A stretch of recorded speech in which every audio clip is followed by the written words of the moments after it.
Mon nom, c'est Julie Théberge.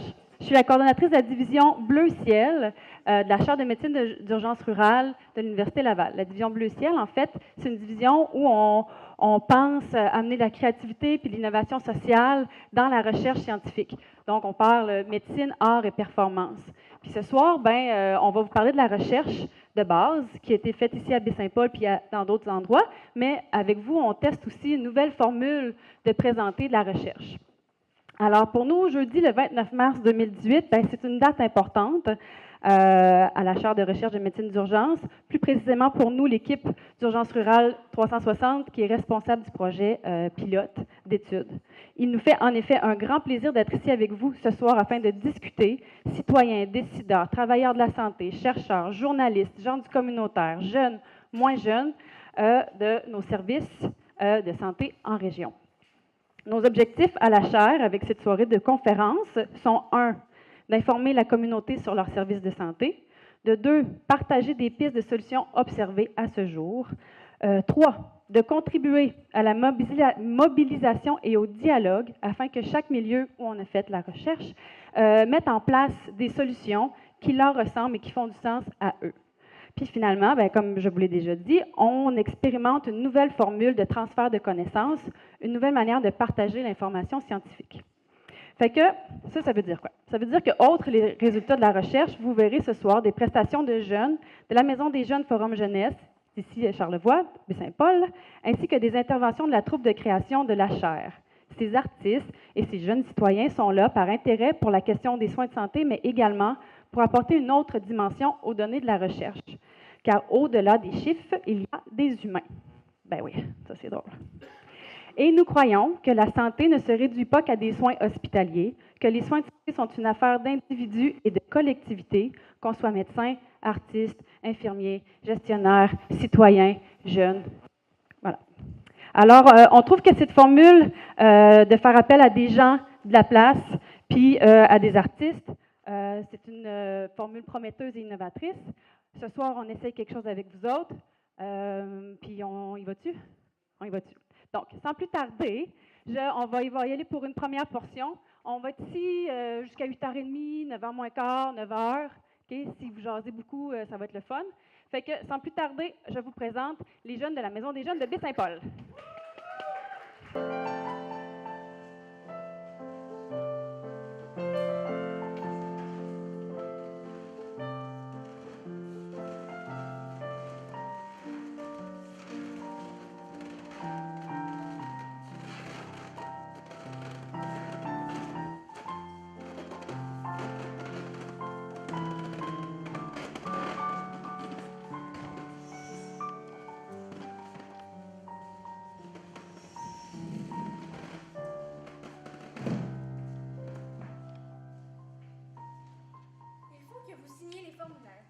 Comment? Vous inscrivez votre nom. Je m'en rappelle plus de mon nom.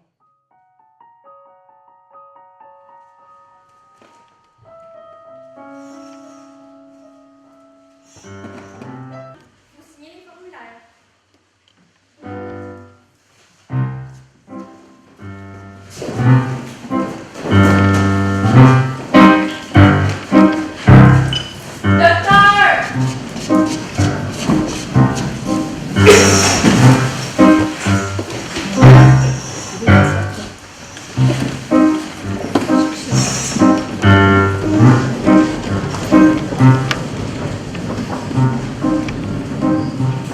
Les scans, s'il vous plaît.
trouver la solution.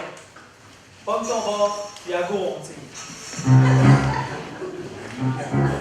1, 2, 3, go!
C'est des jumeaux!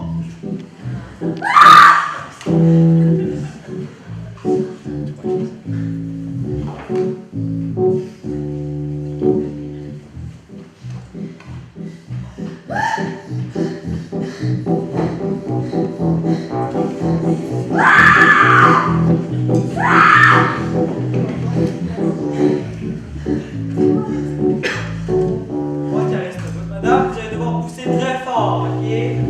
On va sortir le reste.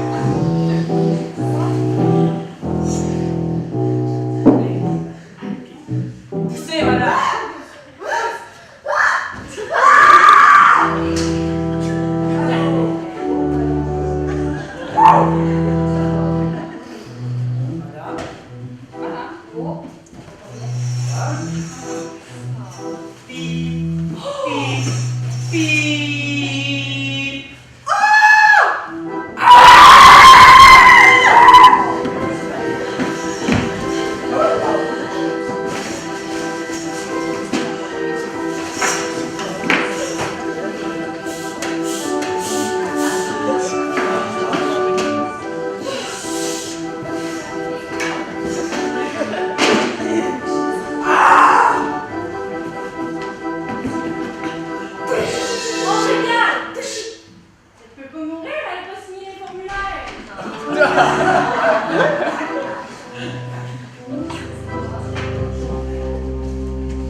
Imaginez la forme de la boîte crânienne, son épaisseur, sa dureté. Comparez le plan mental à une scène de théâtre sur laquelle évoluent des personnages. Ce sont les images, les pensées. Ordonnez à ces acteurs de se retirer et conservez une seule image. Installez-vous dans cette pensée et de ce moment, vous cessez de faire et commencez à être.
programme Cirque du Monde, c'est un projet de cirque social du Cirque du Soleil qui travaille avec des jeunes de différents milieux qu'on peut appeler en situation précaire ou en marge ou peu importe, ou juste jeunes, d'accord? Puis, il y a des sites, au Québec, il y a des sites, il y en a, je pense, 8, mais il y en a aussi partout dans le monde. Donc, l'idée, c'est un programme d'intervention où il y a des artistes de cirque, conjointement avec des intervenants sociaux, qui travaillent des habiletés, oui, circassiennes, mais aussi des habiletés sociales.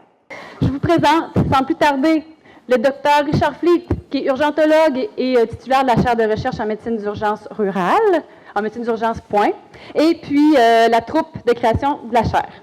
Merci. Hey, y a-t-il des parents, des amis, des jeunes dans la salle? Oui? Hey, bravo, vous devez être fiers. Vraiment bravo encore, les jeunes. C'était vraiment super bon. Est-ce que vous en avez appris sur le système de santé en montant ce spectacle-là? Oui? Je pense qu'on vous a dit qu'il y avait des études à lire et tout ça. Ils sont vraiment inspirés, fait que c'est une expérience pédagogique. Merci encore d'être ici aujourd'hui. Ça me touche beaucoup que vous soyez ici en si grand nombre.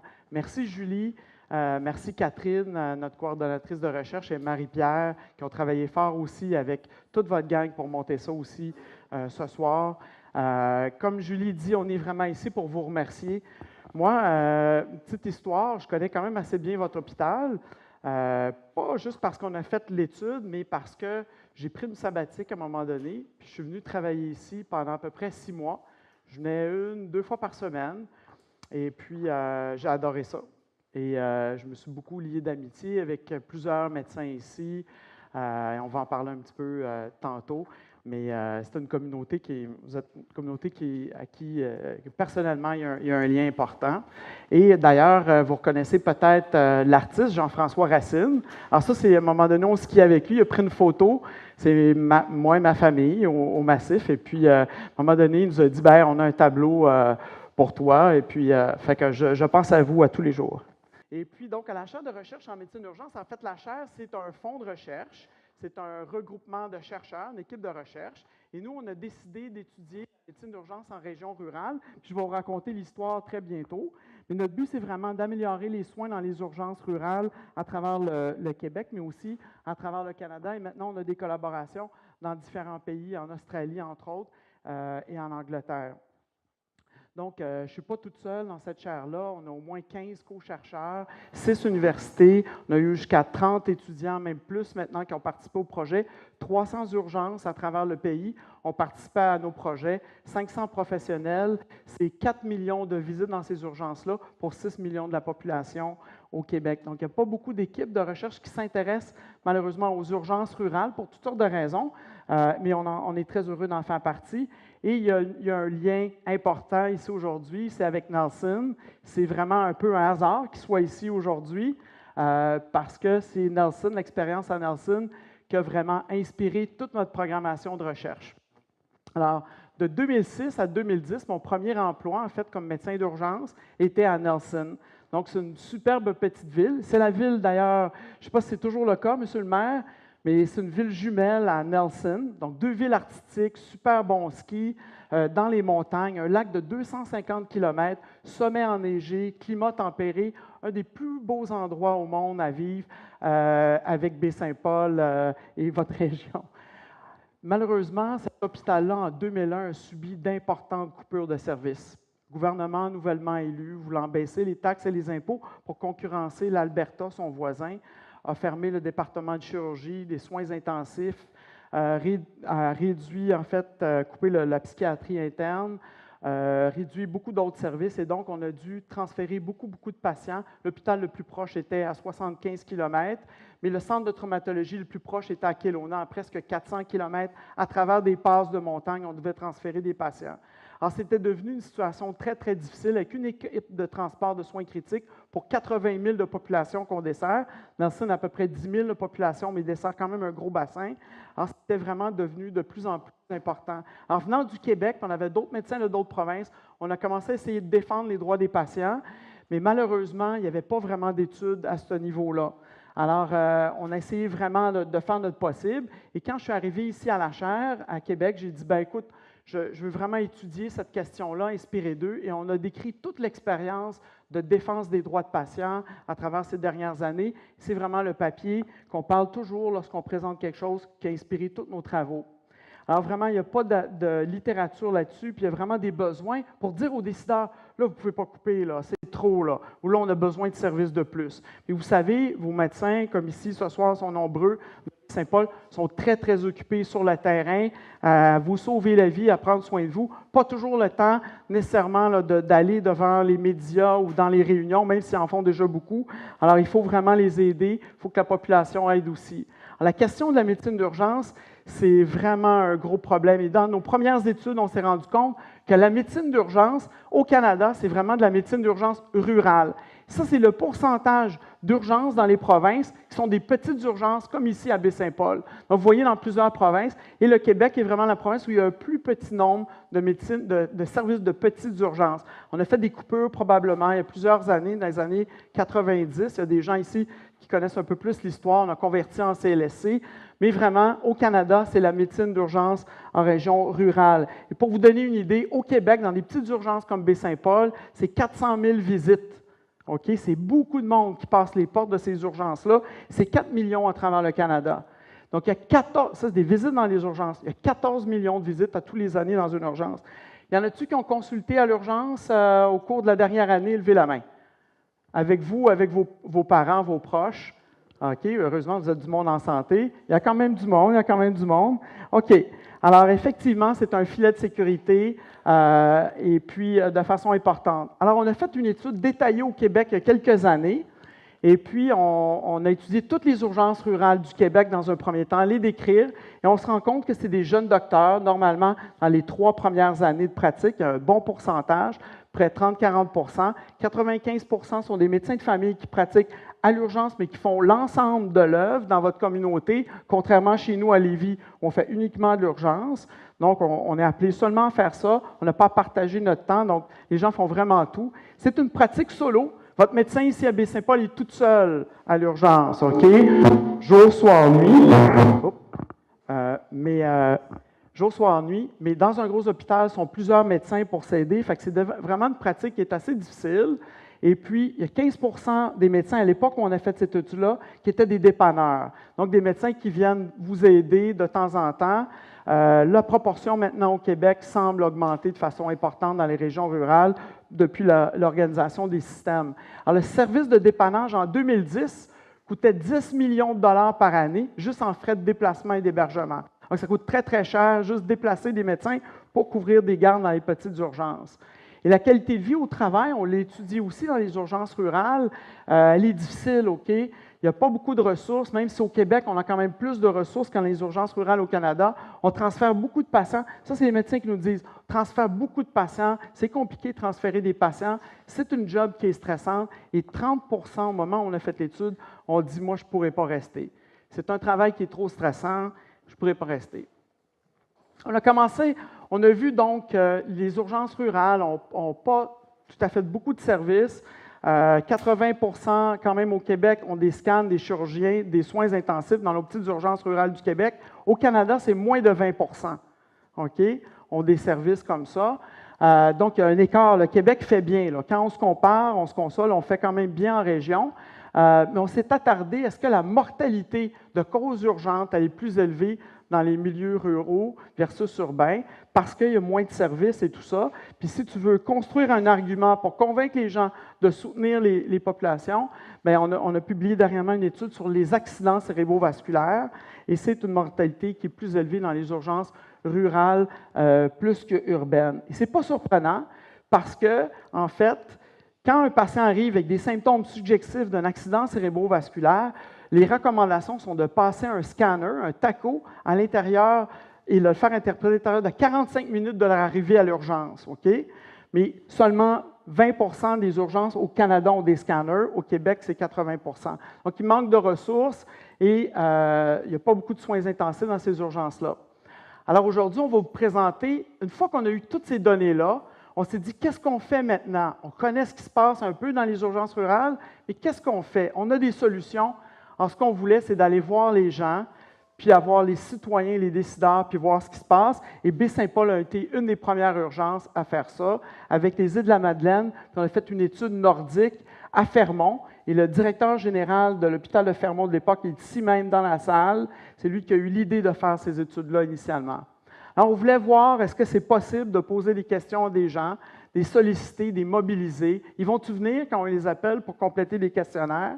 Et effectivement, ils l'ont fait. Alors ici, même à Baie-Saint-Paul, vous avez eu au moins presque 40 personnes ont donné de leur temps pour compléter, des gestionnaires, des médecins, des infirmières, des ambulanciers ont participé à cette étude-là. On a fait plus de 60 heures d'enregistrement audio. C'est 1000 pages pour les îles et Baie-Saint-Paul, seulement 1000 pages de transcription de qu'est-ce que tu penses de ton urgence et tout ça. Et c'est beaucoup de mobilisation de personnes. Le rapport détaillé fait 80 pages, je pense. On a un petit résumé ici en arrière. Il est disponible au complet sur le site Web. Il a été distribué à tout le monde, au ministère de la Santé, aux dirigeants de votre hôpital. Et c'est vraiment une source d'information, je pense, importante. OK. Les résultats, comment se compare Baie-Saint-Paul, par exemple, aux Îles-de-la-Madeleine? On voit que les Îles-de-la-Madeleine, c'est une urgence assez occupée. Un peu plus, presque 2 fois le nombre de visites que vous. À l'époque, vous avez près de 13 000 visites. Et les cas qui sont vus dans les petites urgences rurales au Québec, c'est surtout des cas moins graves. Mais quand même, au moins 10 % des gens sont des niveaux de triage quand même assez importants. Et donc, ces patients-là mobilisent beaucoup de personnel et beaucoup de temps. Donc, si vous allez arriver à votre urgence, vous voyez une ambulance, ça se peut que vous attendiez pas mal, puis il y a juste un médecin, puis ça se peut que ça soit compliqué de transférer les gens. Donc, c'est comme ça un peu que ça fonctionne. Mais quand même, pour des trucs moins urgents, quand même, on attend beaucoup moins dans une urgence en région et quand même pas trop à l'urgence de Baie-Saint-Paul. C'est très encourageant. Si vous venez à Montréal dans une urgence, vous allez passer des heures et des heures à attendre. OK? Donc, c'est vraiment un service qui est quand même, il y a une bonne accessibilité pour les causes moins graves. Les distances, évidemment, vous savez que vous êtes de l'Enfant Jésus, je pense que c'est comme 90 km. Et donc, vous êtes un peu à l'extérieur du Golden Hour pour des accidents. Et donc, vous êtes quand même assez loin. Et vous nécessitez quand même beaucoup de transferts de patients. Donc, pour ces années-là, en moyenne par année, c'était entre 400 et 500 patients devaient être transférés. C'est donc 3 %. Et on retrouve à peu près au Canada, à peu près 1 % de la population qui sont transférés. Alors, les médecins, comme je vous dis, il y avait à l'époque 7 médecins qui faisaient de l'urgence. On disait à temps plein, plus que 3 gardes à l'urgence par semaine.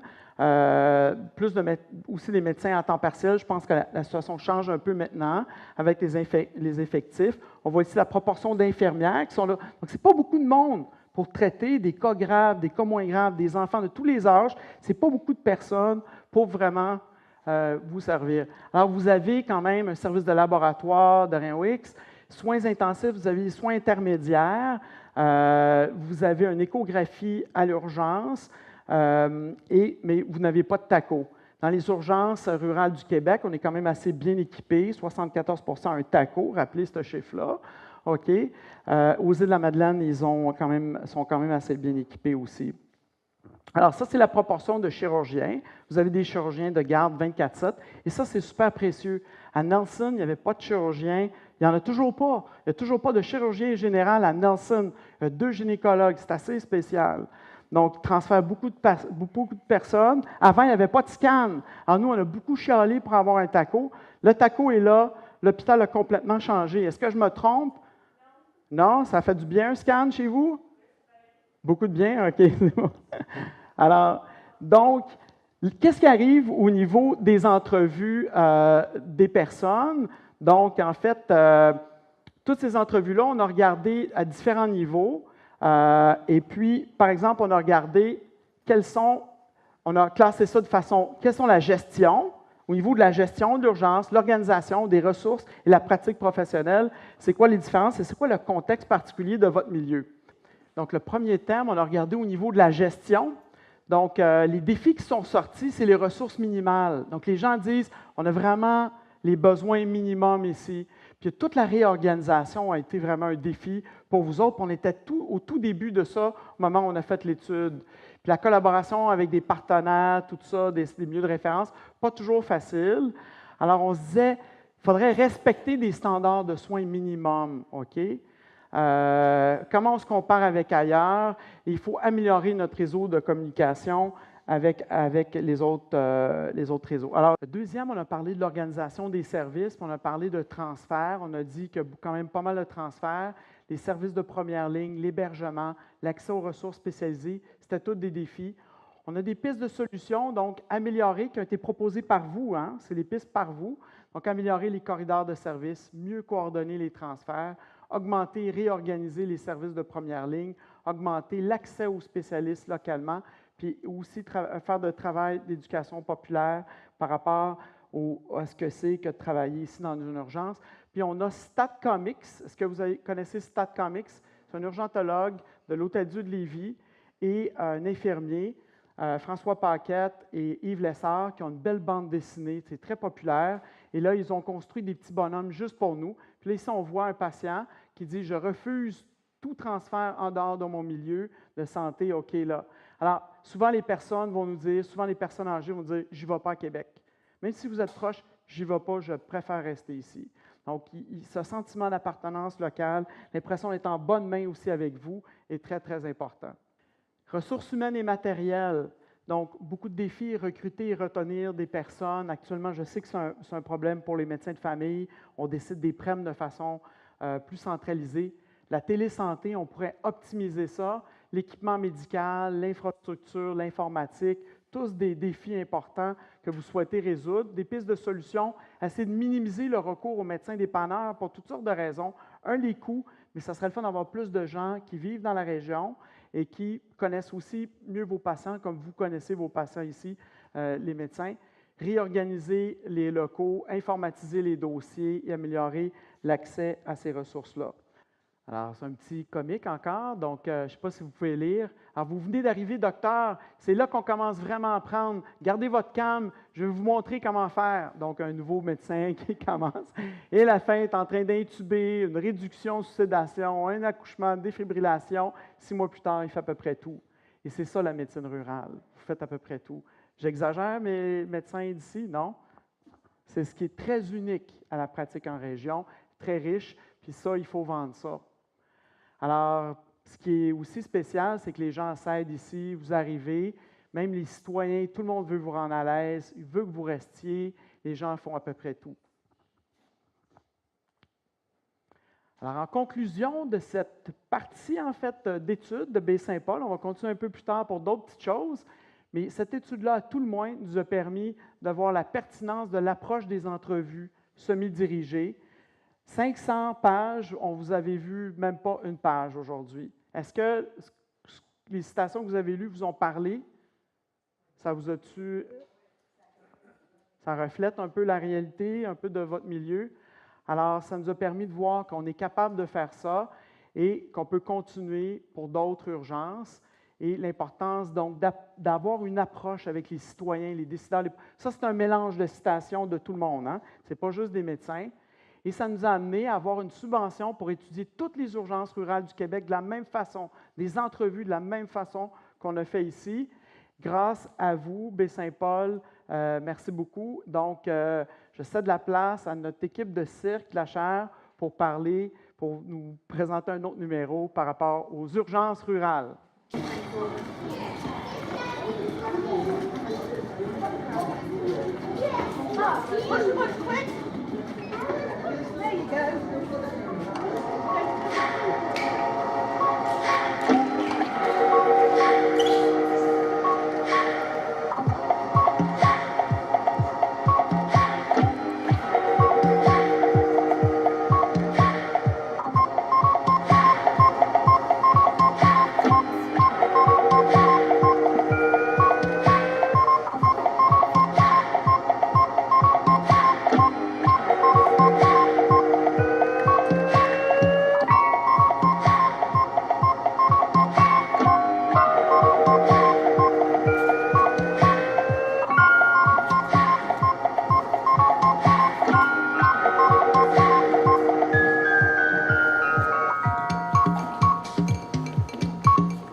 Donc, le protocole, pour ceux qui veulent, le protocole, donc la recette de tout ce qu'on va faire a été publié dans une très bonne revue.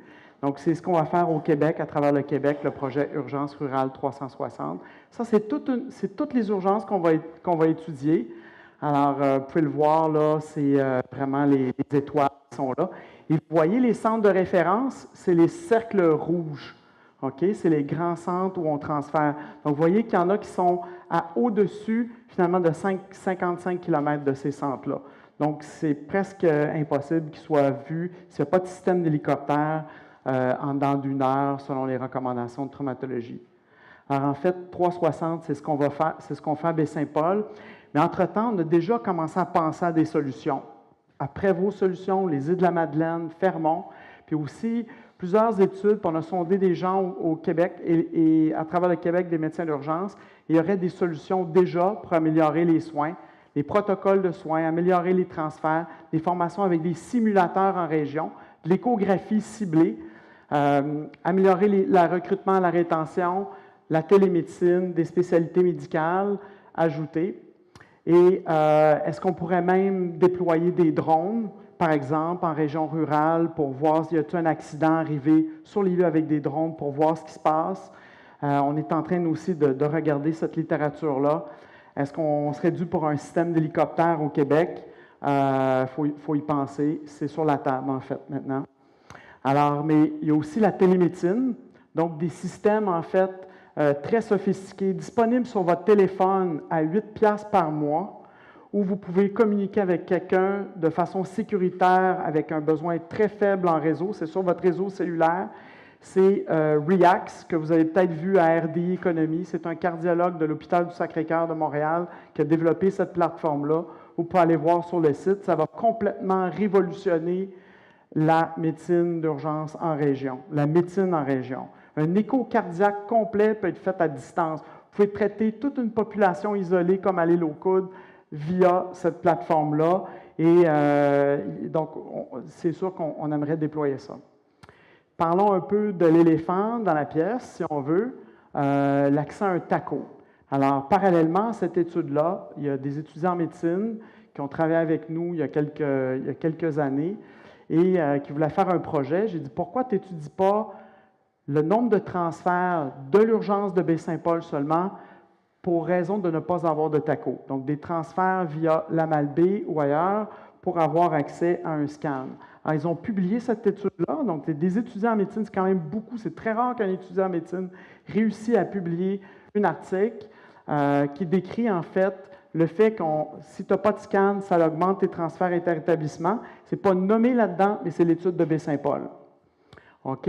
Alors, c'est 28 % de tous les transferts de l'urgence qui sont faits pour un TACO uniquement. Et je parlais à vos chirurgiennes à un moment donné, puis ils m'ont dit, bien, ça sous-estime le nombre de transferts, puisque c'est juste de l'urgence que vous avez regardé. Donc, ce n'est pas des cliniques, ce n'est pas de l'hôpital de l'étage. C'est quand même beaucoup de transports ambulanciers. Les transports ambulanciers coûtent quand même cher. C'est peut-être 1 000 $ maintenant. Et c'est 21 des 26 urgences rurales du Québec comparables à Baie-Saint-Paul, qui ont déjà un TACO. OK? Donc, un TACO, ça coûte combien? C'est 6 à 800 000 $ pour l'achat. C'est souvent des communautés qui ramassent les sous pour l'acheter. Et pour l'opérer, c'est environ 200 000 par année. À Nelson, j'étais très impliqué dans le fait qu'il y a un scan avec toute la communauté. Ça a pris beaucoup de temps avant qu'ils nous donnent le droit d'avoir un scan. Mais quand ils l'ont eu, la communauté a ramassé l'argent en 6 mois et le scan a fait vraiment une grosse différence pour diminuer les transferts dans cette communauté-là. Moi, je vais m'arrêter là en vous remerciant beaucoup encore. Merci beaucoup.